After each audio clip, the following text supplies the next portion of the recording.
ఈరోజు వీడియో వచ్చేసి బ్రహ్మంగారి కథ అంటే బ్రహ్మంగారి జీవిత చరిత్ర గురించి. బ్రహ్మంగారి పేరైతే చాలా మందికి తెలుసు, కానీ బ్రహ్మంగారి జీవిత చరిత్ర అయితే చాలా తక్కువ మందికి తెలుసు. ఇవాల్టి వీడియోలో మనం బ్రహ్మంగారి జీవిత చరిత్ర గురించి అయితే తెలుసుకుందాము. జీవిత చరిత్ర మొత్తం తెలుసుకోవాలంటే ఇదొక్క వీడియోలో అయితే కంప్లీట్ అవ్వదు. కొన్ని మెయిన్ ఇంపార్టెంట్ అంశాలు అయితే ఈ వీడియోలో అయితే చూద్దాము.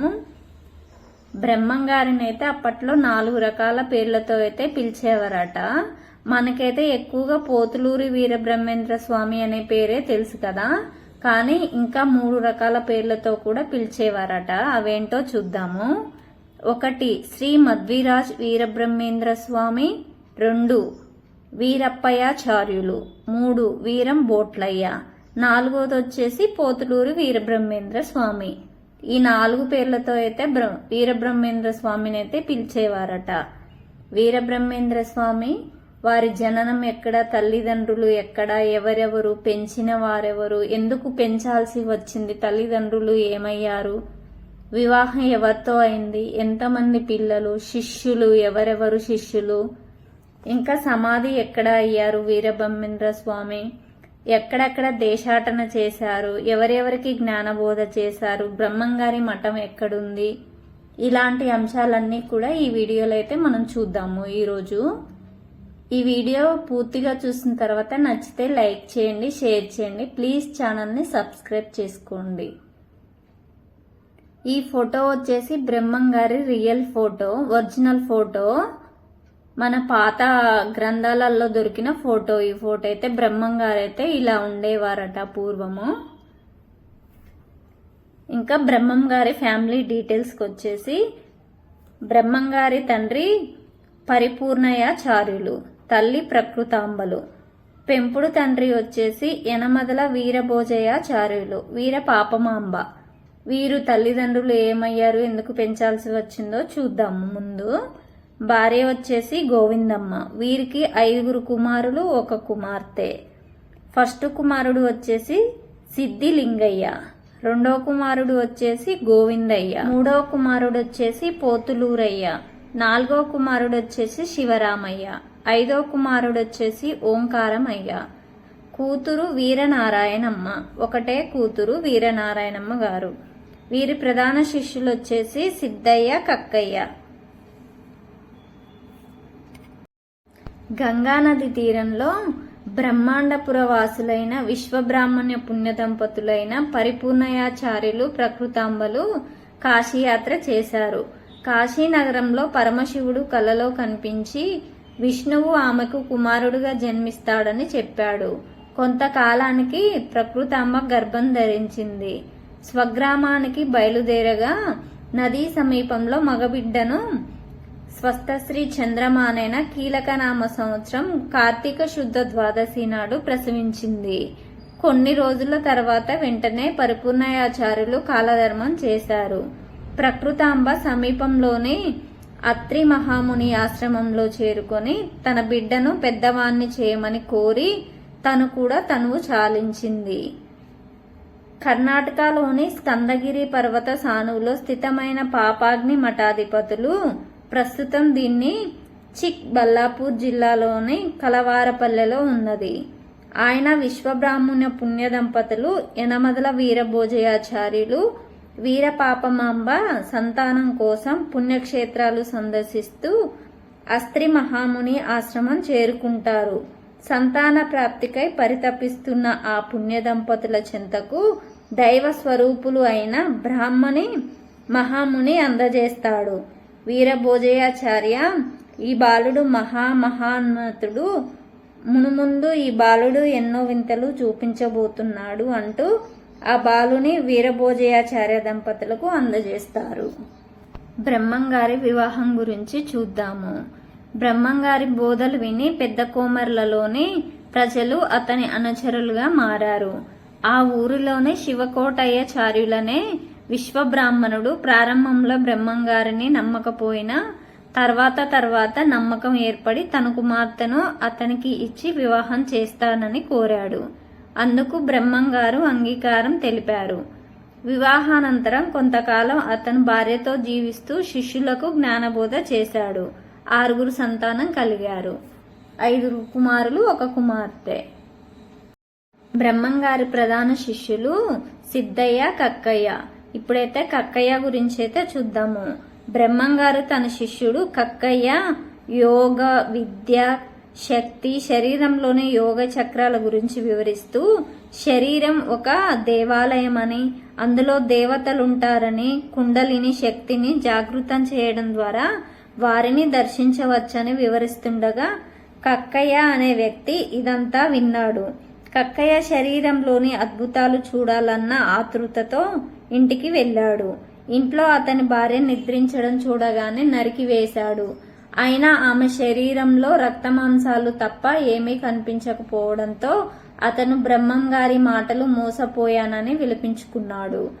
ఆయన మాటలు నమ్మి భార్యను నరికివేశానని, బ్రహ్మంగారు దీనికంతా కారణమని, ఆయన దొంగ అని అందరికీ చెప్పాలని అనుకున్నాడు. ముందుగా ఆయన దగ్గరకు వెళ్లి ఆయనను అడగాలనుకుని బ్రహ్మంగారి దగ్గరకు వెళ్లి జరిగినది చెప్పి ఆయనను దూషించడం మొదలుపెట్టాడు. బ్రహ్మంగారు కక్కయ్య అజ్ఞానానికి ఆశ్చర్యపడి వెంటనే, కక్కయ్య, నేను చెప్పింది అసత్యం కాదు, నేను అసత్యం పలుకను, నిదర్శనంగా నీ భార్యను బ్రతికిస్తాను అని చెప్పి అతని ఇంటికి వెళ్లి అతని భార్య శరీరంపై మంత్రజలం చల్లగానే భార్య ప్రాణాలతో లేస్తుంది. ఇప్పుడు సిద్ధయ్య గురించి చూద్దాము. బ్రహ్మంగారి శిష్యులకు సిద్ధయ్యపై అసూయ ఉండడం గ్రహించి దానిని పోగొట్టే మార్గం ఒకటి కనిపెట్టారు. భక్తిని చాటడానికి ఒకసారి తన శిష్యులందరినీ పిలిచి చనిపోయి కుళ్ళి దుర్గంధభరితమైన కుక్క మాంసాన్ని తినమని శిష్యులందరికీ ఆదేశించాడు. మిగిలిన శిష్యులందరూ దానికి నిరాకరించారు. సిద్ధయ్య మాత్రం భక్తిగా దానిని భుజించాడు. ఆ తర్వాత బ్రహ్మంగారు మిగిలిన శిష్యులకు సిద్ధయ్య భక్తి ఎలాంటిదో వివరించాడు. అనేక విశిష్ట జ్ఞాన బోధలు సిద్ధయ్యకు ప్రత్యేకంగా నేర్పించారు బ్రహ్మంగారు. ఇప్పుడు బ్రహ్మంగారి సమాధి గురించి తెలుసుకుందాము. బ్రహ్మంగారు ఒకరోజు కుటుంబ సభ్యులను, శిష్యులను సమావేశపరిచి కొద్ది రోజుల్లో సమాధిలో ప్రవేశించబోతున్నట్లు, తన తర్వాత తన పెద్ద కుమారుడు గోవిందయ్య మఠాధిపత్యం ఇస్తున్నట్లు ప్రకటించాడు. సిద్ధయ్యకు విశ్వఖ్యాతి కల్పించాలని పూలు తీసుకురమ్మని జనగానపల్లెకు పంపించారు బ్రహ్మంగారు. సమాధిలోకి వెళ్లిపోయారు. సిద్ధయ్య తిరిగి వచ్చి గురువు కోసం విపరీతంగా విలపించసాగాడు. బ్రహ్మంగారు శిష్యునిపై కరుణించి సమాధిపై రాతిని తొలగించమని ఆదేశించి రాతిని తొలగించిన తర్వాత బయటకు వచ్చి సిద్ధయ్యను ఓదార్చాడు. ఆపై సిద్ధయ్య కోరికపై పరిపూర్ణంగా బోధించాడు. ఆ తర్వాత సిద్ధయ్యకు దండం, కమండలం, పాదుకలు మరియు ముద్రికను ఇచ్చి తిరిగి సమాధిలోకి ప్రవేశించారు. ఇప్పుడు జనగానుపల్లె చింత చెట్టు గురించి అయితే చూద్దాము. జనగానుపల్లెలో గరిమిరెడ్డి అచ్చమ్మ ఇంటి ఆవరణలో బ్రహ్మంగారు ఆయనచే వ్రాయబడిన 1,40,000 కాలజ్ఞాన పత్రాలను పాతిపెట్టి దానిపై ఒక చింత చెట్టు నాటి ఉంచాడు. ఆ గ్రామంలో ఏవైనా ప్రమాదాలు, ఆపదలు కలిగే ముందు సూచనగా ఆ చింత చెట్టు పూలు అన్నీ రాలిపోతాయని అక్కడి ప్రజల విశ్వాసం. ఆ చెట్టు పంగలలో ఎర్రటి రక్తంలా ప్రవహిస్తూ ఉంటుంది. అది ఆరినప్పుడు కుంకుమలా ఉంటుంది. వ్యాధులు మరియు ప్రమాదాల నివారణ కొరకు దానిని స్వీకరిస్తుంటారు అక్కడి ప్రజలు. ఆ చెట్టు అక్కడి ప్రజలందరికీ సుపరిచితమే. ఆ చింత చెట్టుకు నిత్య దీపారాధన చేస్తూ ఉంటారు. ఆ చింత చెట్టు కాయలు లోపల నల్లగా తినడానికి పనికిరానిగా ఉంటాయి. బ్రహ్మంగారు తల్లితో చేసిన జ్ఞానబోధ ఏంటో చూద్దాము. బ్రహ్మంగారికి ఆదిశంకరులు వలె దేశాటన ద్వారా జ్ఞాన సంపాదన చేసి దానిని ప్రజల వద్దకు చేర్చడం అంటే చాలా ఎక్కువ. ఆయన తన మొదటి జ్ఞానబోధ తల్లితో ప్రారంభించాడు. శరీరం పంచభౌతికమని, ఆకాశం, గాలి, అగ్ని, పృథ్వీ, నీరు అనే 5 అంశాలతో చేయబడిందని, సమస్త ప్రకృతితో కన్ను, ముక్కు, చెవి, నోరు, చర్మం అనే జ్ఞానేంద్రియాల ద్వారా సంబంధం ఏర్పరచుకొని జ్ఞానం సంపాదిస్తామని, వీటి ద్వారా నేను అనే అహం జనిస్తుందని, ఆత్మసాక్షిగా మాత్రమే ఉంటుందని, బుద్ధి జీవుని నడిపిస్తుందని, బుద్ధిని కర్మ నడిపిస్తుందని, దానిని తప్పించడం ఎవ్వరికీ సాధ్యం కాదని ఈ విషయాన్ని గ్రహించి ఎవరైతే పరబ్రహ్మను ధ్యానిస్తారో వారు మోక్షాన్ని పొందుతారని బోధించి ఆమె వద్ద సెలవు తీసుకుని దేశాటనకైతే బయలుదేరారు బ్రహ్మంగారు. అచ్చమాంబకు జ్ఞానబోధ చేశారు.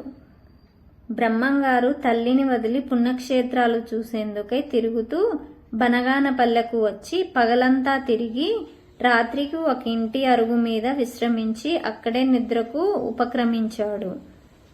తెల్లవారిన తర్వాత ఇంటి యజమానురాలైన అచ్చమ్మ ఆయనను ప్రశ్నించి ఆయన ఏదైనా పని కోసం వచ్చానని చెప్పడంతో ఆమె పశువులను కాచే పనిని అప్పగించింది. పశువులను కాచే నిమిత్తం రవ్వలకొండ చేరిన ఆయన అక్కడి ప్రశాంత వాతావరణంచే ఆకర్షించబడి ఉన్నారు. అక్కడే ఉన్న ఒక గుహను నివాసయోగ్యంగా చేసుకొని కాలజ్ఞానం రాశారు. ఆ సమయంలో ఆయన గోవులకు ఒక వలయం ఏర్పరిచి దానిని దాటవద్దని ఆజ్ఞాపించడంతో అవి ఆ వలయం దాటకుండా మేత మేస్తూ ఉన్నాయి. ఆ రోజు ఆయనని అనుసరిస్తూ వచ్చిన అచ్చమాంబ ఆయన ఏకాగ్రతగా రాయడం, పశువుల ప్రవర్తన గమనించి ఆయన ఒక జ్ఞాని అని గ్రహించింది. అచ్చమ్మ ఇన్ని రోజులు ఇది గ్రహించకుండా ఆయన చేత సేవలు చేయించుకున్నందుకు మన్నించమని వేడుకుంది. ఆయన నాకు దూషణ భూషణలు ఒక్కటేనని, నీవు అయినా తల్లి అయినా తనకు ఒకటేనని, ప్రపంచంలోని జీవులన్నీ తనకు ఒకటేనని చెప్పాడు. ఆ తర్వాత అచ్చమ్మ తనకు జ్ఞానబోధ చేయమని కోరగా ఆమెకు యాగంటిలో జ్ఞానబోధ చేశాడు. ఆయన అచ్చమ్మతో మాట్లాడిన ప్రదేశాన్ని ముచ్చట్ల గుట్ట అని పిలుస్తారు. ఒక సందర్భంలో అచ్చమ్మ కొన్ని ప్రశ్నలైతే అడిగింది. అచ్చమ్మ అడిగింది పరమాత్మ ఎక్కడు ఉన్నాడని. దానికి సమాధానంగా బ్రహ్మంగారు పరమాత్మ నీలో నాలో ఆ పశువులలో అన్నింటిలో ఆయన ఉనికి ఉంటుంది అని సమాధానం చెప్పారు. మళ్ళీ అచ్చమ్మ ఆయనను ఎలా తెలుసుకోగలమని అడిగింది. దానికి సమాధానంగా బ్రహ్మంగారు ఆయన అనేక మార్గాలు ఉన్నప్పటికీ భక్తి ధ్యానం మార్గాలు శ్రేష్టమైనవి. భక్తి మార్గం అంటే పరమాత్మను తలుచుకుంటూ గడపడం, ధ్యాన మార్గంలో ప్రయాణం లాంటి ద్వారా పరమాత్మను గురించి తెలుసుకోవడం. మళ్ళీ అచ్చమ్మ ఆయన స్త్రీయా పురుషుడా అని అడిగింది. దానికి గాను బ్రహ్మం గారు ఆయన నిరాకారుడు, నిర్గుణుడు, వర్ణనకు అతీతుడు ఇలా చెప్పి వీటిని ఏకాగ్రతతో ధ్యానించమని చెప్పి తర్వాత కాలజ్ఞానం గురించి చెప్పాడు. బ్రహ్మంగారి దేశాటన గురించి చూద్దాము. దేశాటన చేయాలని కోరిక కలగడంతో శిష్యులకు నచ్చజెప్పి దేశాటనకు బయలుదేరారు. ఆ సమయంలో వైఎస్ఆర్ జిల్లాలో పర్యటిస్తూ కందిమల్లయ్యపాలెం చేరుకున్నాడు. ఆ ఊరు ఆయనకు ఆకర్షించడంతో అక్కడ నివాసం ఏర్పరచుకుని మామూలు వడ్రంగిలా జీవించడం మొదలుపెట్టారు. గ్రామంలో అమ్మవారి జాతర కొరకు చందా ఇవ్వమని పెద్దలు ఆయనని కోరగా తాను పేదవాడినని ఏమీ ఇవ్వలేనని బదులిచ్చారు. ఆయనను చులకనగా చేసి మాట్లాడగా ఆయన తాను ఏదైనా ఇస్తానని, కానీ అమ్మవారి గుడి దగ్గర ప్రజల సమక్షంలో మాత్రమే తీసుకోవాలని కోరారు. వారు అందుకు సమ్మతించి అమ్మవారి గుడి దగ్గరకు అందరూ చేరారు. అందరి ముందు గుడి ముందు నిలబడి ఒక చుట్ట చేత పట్టుకొని అమ్మవారిని ఉద్దేశించి పోలేరు చుట్టకు నిప్పు పట్టుకునిరా అని కోరగానే అదృశ్య రూపంలో అమ్మవారు ఆయనకు నిప్పు అందించగా ఊరంతా దిగ్భ్రాంతి చెంది ఆయనను గౌరవించడం మొదలుపెట్టారు. ఆయన గురించి చుట్టూ ఉండే ప్రదేశాలకు తెలిసి రావడంతో వారు ఆయన కోసం తరలి రావడం మొదలుపెట్టారు. కొంతకాలం తర్వాత బ్రహ్మంగారు కందిమల్లయ్యపాలెం విడిచి తిరిగి దేశాటన సాగించాడు.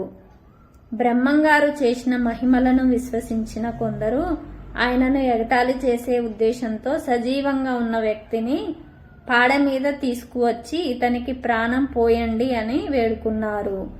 బ్రహ్మంగారు ధ్యానంలో నిజం తెలుసుకుని మరణించిన వ్యక్తికి ఎలా ప్రాణం పోయగలను అని బదులిచ్చారు. వెంటనే పాడ మీద ఉన్న వ్యక్తి మరణించడం అందరినీ ఆశ్చర్యపరిచింది. వారు బ్రహ్మంగారిని మన్నించమని వేడగా ఆయన వారికి బుద్ధి మతి చెప్పి మరణించిన వ్యక్తి తలని చేతితో స్పృశించి అతన్ని సజీవుని చేశారు. ఆ తర్వాత అక్కడి ప్రజలు ఆయనను దేవుడిలా కొలుస్తారు. ఊరి ప్రజల కొరపై ఆయన వారికి జ్ఞానబోధ చేయడం ప్రారంభించారు. బ్రహ్మంగారి తిరుగు ప్రయాణం. బ్రహ్మంగారు హైదరాబాద్లో కూడా కొంతకాలం ఉండి తిరుగు ప్రయాణానికి తయారయ్యారు. శిష్య బృందంతో రోజంతా ప్రయాణించి అలసిపోయి ఒక ప్రదేశంలో విశ్రమించారు. ఆయన తన శిష్యుడైన వెంకయ్యనుద్దేశించి కొంత సమయంలో ఒక అద్భుతం జరగబోతుంది అని యథాప్రకారం సంభాషించసాగారు. అక్కడికి కొంత దూరంలో ఏవో మాటలు వినిపించగా అది ఏమిటో తెలుసుకుని రమ్మని శిష్యులతో అక్కడికి వెళ్ళగా అక్కడ ఒక బ్రాహ్మణ స్త్రీ కుష్ఠవ్యాధిగ్రస్తుడైన భర్త శరీరాన్ని వడిలో పెట్టుకుని రోదిస్తూ కనబడింది. బ్రహ్మంగారు ఆమెను అడిగి వ్యాధి వివరాలు కనుక్కొని ఆ స్త్రీకి ఊరట కలిగిస్తూ, మీ గత జన్మ పాపం వలన ఇది సంక్రమించింది, నేను మీకు పాప విముక్తి చేస్తానని చెప్పి బ్రాహ్మణ యువకుని చేతితో తడిమాడు. వెంటనే అతనికి వ్యాధి మాయమైపోయింది. వారు ఆయనను కొనియాడి తన ఊరికి వచ్చి జ్ఞానబోధ చేయమని కోరగా ఆయన తగిన సమయం వచ్చినప్పుడు వస్తానని వారిని పంపివేశారు. బ్రహ్మంగారి మఠం గురించి చూద్దాము. బ్రహ్మంగారి మఠము ఆంధ్రప్రదేశ్లోని ప్రసిద్ధ పుణ్యక్షేత్రాల్లో ఒకటి. కర్ణాటక, తమిళనాడులతో పాటు దేశంలోని పలు ప్రాంతాలకు చెందిన భక్తులు ఇక్కడికి వస్తుంటారు. ఈ ఆధ్యాత్మిక కేంద్రం వైఎస్ఆర్ జిల్లాలోని మైదుకూరు నియోజకవర్గంలో భాగంగా ఉంది. ప్రస్తుతం బ్రహ్మంగారు కులాలను రూపుమాపి సమాజ నిర్మాణానికి కృషి చేశారు. ఈయన శిష్యుల్లో ముఖ్యుడైన దూదేకుల సిద్ధయ్య దూదేకుల కులానికి చెందినవారు. మరొక భక్తుడు మాదిగ కక్కయ్య. ఈ చర్యలను నిరసించిన స్థానికులు బ్రహ్మంగారిని వెలివేశారు. నిప్పు నీరు ఇవ్వలేదు. నీటి అవసరాలు తీర్చుకోవడానికి రాత్రికి రాత్రే తన నివాసంలో జింక కొమ్ముతో బావిని తవ్వుకున్నారు బ్రహ్మంగారు. బ్రహ్మంగారు రాసిన కాలగ్రంథంలో కొన్ని అయితే జరిగాయి, ఇంకా కొన్ని అయితే జరుగుతూనే ఉన్నాయి. ముందు ముందు కూడా చాలా జరగనున్నాయి. అవేంటో ఇప్పుడు కొన్ని అయితే చూద్దాము. కాళహస్తి గుడిలో పెద్ద దోపిడీ జరుగుతుంది. మెడలో లింగాలున్న మేలిజాతి పాముల గుడిలో పారాడుతాయట. కొండవీటి కోటలో మంటలు పడతాయి. ఆ మంటల నుండి రంగమ్మ అనే వ్యక్తి శక్తి పుడుతుంది. మల్లికార్జునుడు శ్రీశైలాన్ని వదిలి వింధ్యా పర్వతాలకు వెళ్ళిపోతాడట.